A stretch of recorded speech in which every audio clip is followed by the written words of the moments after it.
If you're having the family or a group of people over and you're going to spend some time outside, have pocket stews. Easy to make.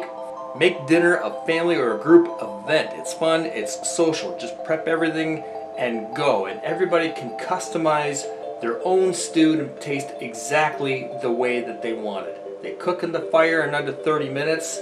Everybody gets exactly what they want. It's the perfect taste for each individual eater, and there's almost no cleanup. You can do this anywhere, home, beach, cottage, camping, or picnic, anywhere you can make a fire. This really is an event, and everybody can get involved. You need to make a fire at least 1 hour before cooking time. You have to have all of your ingredients chopped up. We're going to tenderize our meat. That only takes 10 minutes. I'll show you that. Make the assembly line where people will put together the pocket stews and put them in the fire for 25 minutes and then enjoy. You need a fire that's big enough that will fit all of your pocket stews so they can all cook. You can cook as many as one time. And you'll probably need more logs than you might think because we don't cook right over the fire. We're going to wait till this fire burns down into just red embering coals. That's what we're going to cook in. And look something like this. This is what we want to cook in. This is the kind of perfect thing for roasting marshmallows too. This is what we're going to cook our pocket stews in. There's lots of ingredient options. These are the ones I'm going to use with my group of cookers, eaters today. And you need about 1.5 to 2 cups of vegetables each, which works out to about this much food. Now everybody takes however much of any one thing that they want, but this is about how much food that one person will eat combined with the meat that we're going to put in their stew. Vegetables that take a long time to cook, like potatoes, or hard vegetables like celery or carrots, they need to be cut smaller than you normally would because we've got a quicker cook time, only 25 minutes. Softer vegetables like mushrooms or anything else that you have, they can be a little bit larger.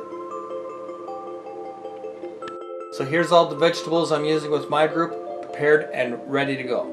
Now you might be saying, what does pineapple have to do with stew? And no, we're not going to eat it, but because we've got a shortened cooking time, only 25 minutes with our beef that we're going to be using with our stews, there's a naturally occurring enzyme in protein called bromelain. This is the same enzyme that they put in commercial meat tenderizers. It's very effective at breaking down the meat proteins in the beef, and this is what we're going to marinate our meat in.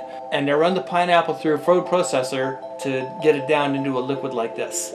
The meat I'm using today is an inside round roast. I buy an entire roast and cut it into smaller pieces myself. Even if you get stewing beef chunks at the grocery store, they still need to be cut smaller because the natural occurring enzyme bromelain in the pineapple that we're going to use works on the surfaces of the beef, and we need to create as much surface area as possible by making smaller cuts of beef. And we pour this bromelain enzyme pineapple mixture all into the beef, and we make sure that we do not marinate this longer than 10 minutes because this is very fast acting. If you leave the bromelain on the beef longer than 10 minutes, the bromelain enzyme is going to act much faster than you would think on the beef, and it'll actually turn the meat into mush. It'll over tenderize it. Really tender might sound great, but mushy meat is not great. At the end of the 10 minutes, I want to rinse out all of the pineapple off of the beef. I want to get it all out of there to stop the bromelain from acting on the beef. It's important that we stop all of that action and dry it with paper towel. Next, we put together our assembly line, starting with our pre-cut tinfoil sheets, the beef, all the vegetables, all the liquid flavor tastes, and all of the spices. It's kind of handy if you have a sheet of instructions out like I have here for people that come through that aren't accustomed to doing this, and they can see very easily what to do. They can also just watch somebody, and first couple people, if they're experienced, just show the way how easy this is. So after we spray the tinfoil sheet with olive oil, scoop up the meat. This my measuring cup I have here is a 3/4 cup measure, but again, people can take whatever they wish. Load up all the vegetables. The top row of vegetables listed in this little dialogue here are all the vegetables that I have out on my table, but the options are really limited to your own imagination. We pour on all of our favorite wet flavors from barbecue sauce, Tabasco, sweet and saucy, spicy, mild, whatever people like. And then we add our spices from the spice rack, whatever we want to add. There's no magic trick to wrapping these up. We just want to try and make sure they are as airtight and as, if possibly, as liquid tight as possible. If you're cooking these at a remote site, you can store these wrap pocket stews in your cooler, bring them with you. They should be good in the cooler for a few hours and you can cook them anywhere you want.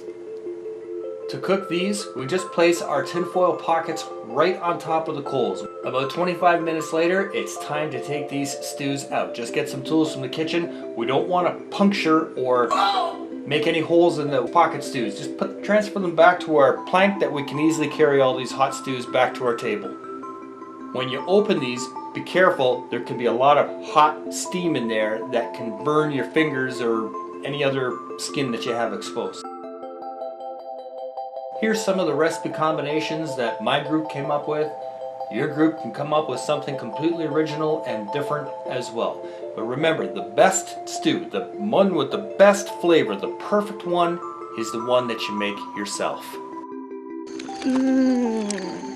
Now that's some good cooking.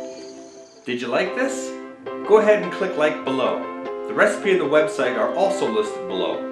Click subscribe to find out when it's time to take the time to make something interesting again next time.